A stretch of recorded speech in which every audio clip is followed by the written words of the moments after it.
গোপীবল্লভপুর গ্রামে বাস করত এক ঠাকুমা ও তার নাতনি। ঠাকুমার বয়স 70-এর কাছাকাছি হওয়া সত্ত্বেও সারাদিন সে প্রচুর কাজ করত, কারণ নাতনি ছাড়া তার আর কেউ ছিল না। দুধটা দুয়ে নি, তারপরে তো আরো কিছু কাজ আছে। কাজগুলো করে তো আমাকে আবার চায়ের দোকানের দিকে এগোতে হবে। দোকানটা না খুললে কি চলবে? ব্যাস, দিদিভাই মনে হয় আজকে কলেজে যাবে, তাড়াতাড়ি করি, রান্নাটা করে নি।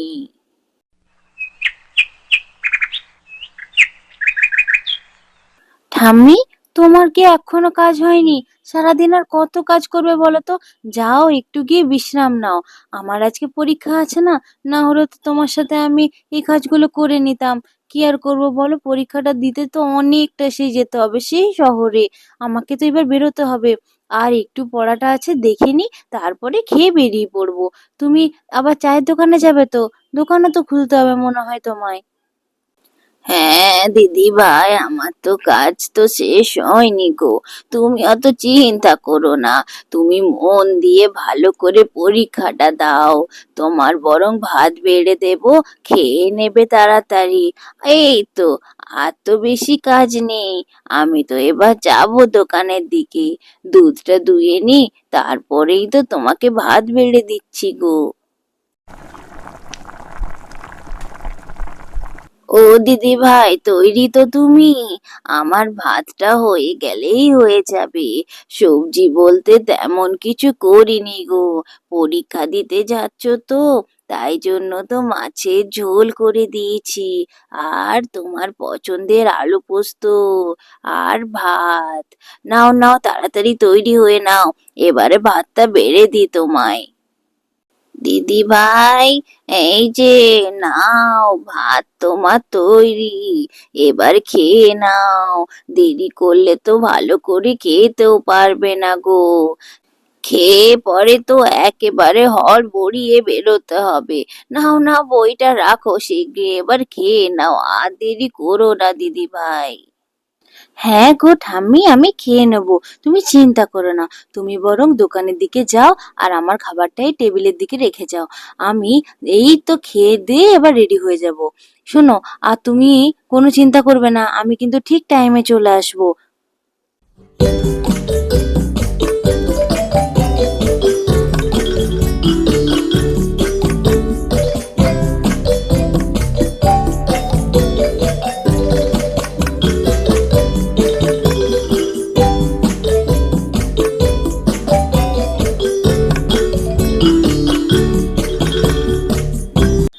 এই যে দিদা, তোমার দোকানে কি খাবার আছে গো? এই তো, আমার দোকানে তুমি সব রকমের চা পাবে, লাল চা, দুধ চা, চিনি ছাড়া চা, সব। আর সাথে লুচি, ঘুগনি আর ডিম সেদ্ধ পাবে বাবা। কি বলে, লুচি? লুচি ছাড়া অন্য কিছু হবে না? এই যেমন বিরিয়ানি টিরিয়ানি কিছু হবে না? বিরিয়ানি হলে তো বেশ জমে যেত। না বাবা, বিরিয়ানি বানাতে কি আর আমি জানি গো? বিরিয়ানি টিরিয়ানি পারি না। ওই যা পারি লুচি ঘুগনি, ওই সবেরই তো দোকান আমার। আর কি করা যাবে, থাক, ছেড়ে দাও দিদা। আমি অন্য কোথাও খেয়ে নেবো, বিরিয়ানি হলে খেতাম।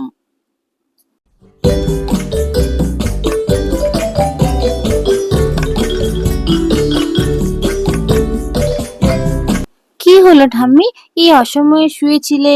শরীরটা খারাপ নেই তো? ঠিক আছে তো? মনটাও কেমন কেমন লাগছে, কি হয়েছে বলো আমায়। না না দিদি ভাই, সব ঠিক আছে। তোমার পরীক্ষাটা কেমন হলো সেটাই বলো।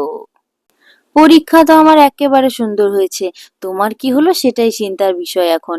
তুমি তো এই সময় শুয়ে থাকো না, দোকানে থাকার কথা। দোকান থেকে চলে এসেছো নাকি, না দোকানে যাওনি? তুমি কি হয়েছে কি? না দিদি ভাই, দোকান গিয়েছিলাম।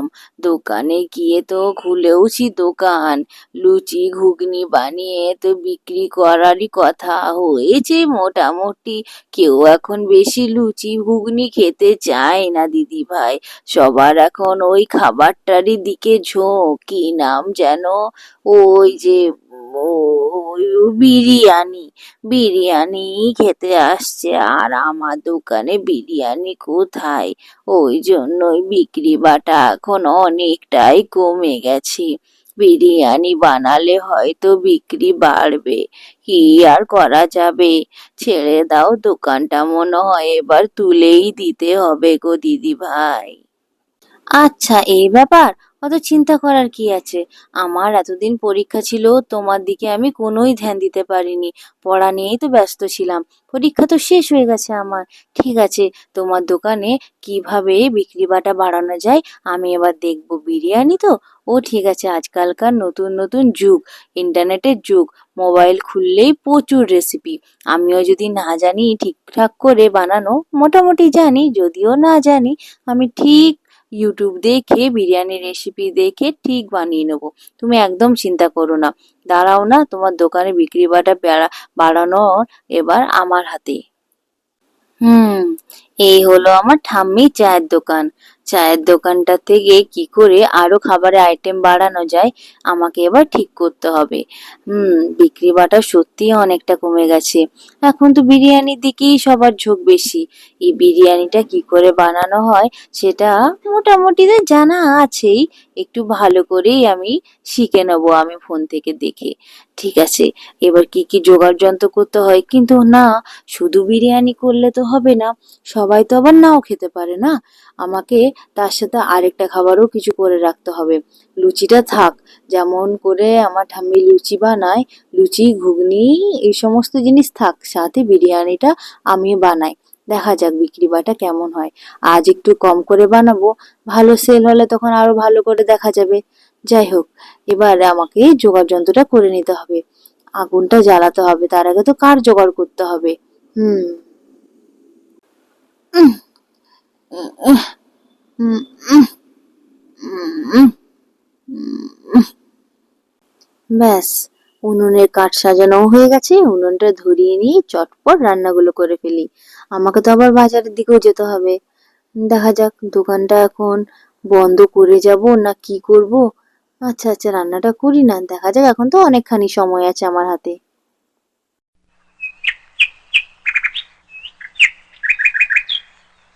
লুচির সাথে আলুর তরকারি করে দিলাম, আর এই যে মাছ দিয়ে একটা ভাতের আইটেমও করে দিই। দুপুরবেলায় মাছ ভাতটাও তো অনেকে পছন্দ করবে। হোটেলে যত আইটেম বাড়ানো হবে ততই তো লোকের ভিড় হবে, কারণ সবার চয়েস তো একই রকম নয়। বিভিন্ন জন বিভিন্ন রকম খাবার চাইবে। তাদেরকে যদি সেরকম খাবার দেওয়া হয়, হোটেলের ভিড় আরো বাড়বে। ঠিক তাই করি, তাড়াতাড়ি করি, মাছের ঝোলটাও চাপিয়ে দিই।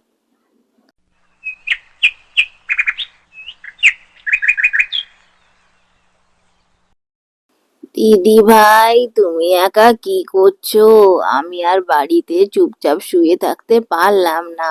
আমাকে তো তুমি রেস্ট করতে বললে, তাই কি পারি? দেখতে চলে এলাম তুমি একা কি করছো। ভালোই হলো ঠাম্মি, তুমি যখন এসেই পড়েছো।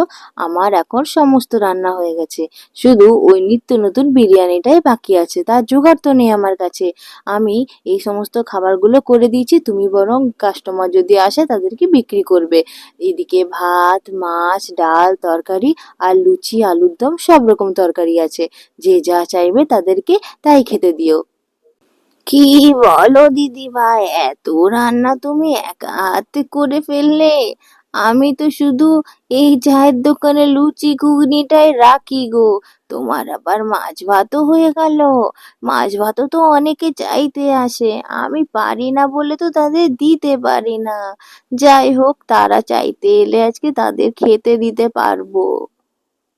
হ্যাঁ গো ঠাম্মি, যদি হোটেল করতে হয় একরকম খাবার নিয়ে করলে হবে না গো। তোমাকে 5 রকমের খাবার রাখতে হবে, তবেই তো সেখান থেকে সবাই দেখে খাবে কার কোনটা খেতে ইচ্ছে করছে, বুঝেছো? যাই হোক, আর দেরি করে লাভ নেই, তুমি বরং এখানে থাকো, আমি বাজার থেকে ঘুরে আসি। এই যে দাদা, আমাকে মোটামুটি 7-8 কেজির মতো চিকেন দিয়ে দেবেন না? আর চিকেনের পিসগুলো কিন্তু বড় বড় করবেন। বিরিয়ানির চিকেনের পিস, ঠিক আছে? লেগ পিস হলেও ভালো হয়, না হলে বাকি পিসগুলো বড় বড় সাইজের করবেন। বিরিয়ানি রান্না করার জন্য চিকেন নিচ্ছি কিন্তু। হ্যাঁ দিদিমণি, একেবারে ঠিক দোকানে এসেছেন। আমার দোকানে কিন্তু বিরিয়ানি চিকেনই বেশি স্পেশাল। বেশ বড় বড় সাইজের আমি কেটে দিচ্ছি, একটু দাঁড়ান, একটু টাইম লাগবে তো।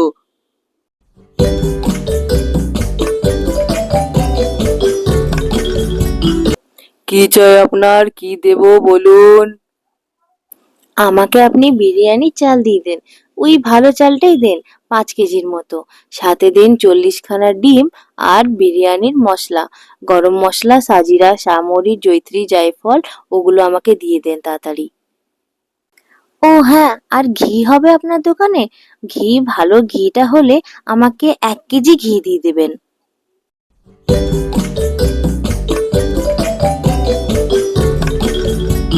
দিদি ভাই, এই হাঁড়িগুলোতে কি আছে গো? লাল কাপড়ে মোড়া।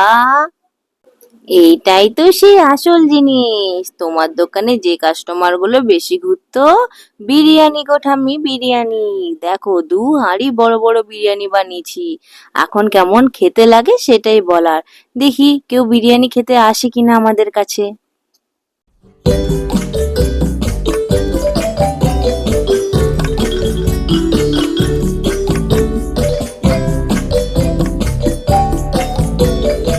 কি খাবার আছে আপনাদের কাছে? বেশ ভালো গন্ধ বেরিয়েছে, দূর থেকে গন্ধ পাচ্ছি কিন্তু আপনার এই হোটেলের। এই যে দাদা, গরম গরম বিরিয়ানি রান্না করেছি তো, সেইটারই গন্ধ হবে হয়তো। আপনি কি খাবেন বিরিয়ানি? আমার দোকানে বিরিয়ানি মাত্র 80 টাকা প্লেট। কি বলছেন, মাত্র 80 টাকায় বিরিয়ানি? এত সুন্দর গন্ধ! না খেতেই কেমন হবে সেটাই তো ভাবছি। দেন দেন, 1 প্লেট আমাকে বিরিয়ানিই দেন। বিরিয়ানিটা যা হয়েছে না, দারুণ দারুণ অপূর্ব স্বাদের। মাত্র 80 টাকায় এত ভালো বিরিয়ানি, খুব ভালো হয়েছে। বিরিয়ানি দেবেন তো, আপনার দোকানে বিরিয়ানিটা কিন্তু খুব ফেমাস। 80 টাকায় এত ভালো স্বাদের বিরিয়ানি আমরা কোথাও খাইনি। আমাকে বাড়ির জন্য 2 প্লেট প্যাক করে দিন কিন্তু। ঠাকুমা নাতনির সে বিরিয়ানির হোটেল আস্তে আস্তে সবারই কাছে খুবই জনপ্রিয় হতে লাগলো। আর নিত্য নতুন রান্নায় তার নাতনি ঠাকুমার হোটেলটাকে একবারে সুপারহিট করে দিতে লাগলো।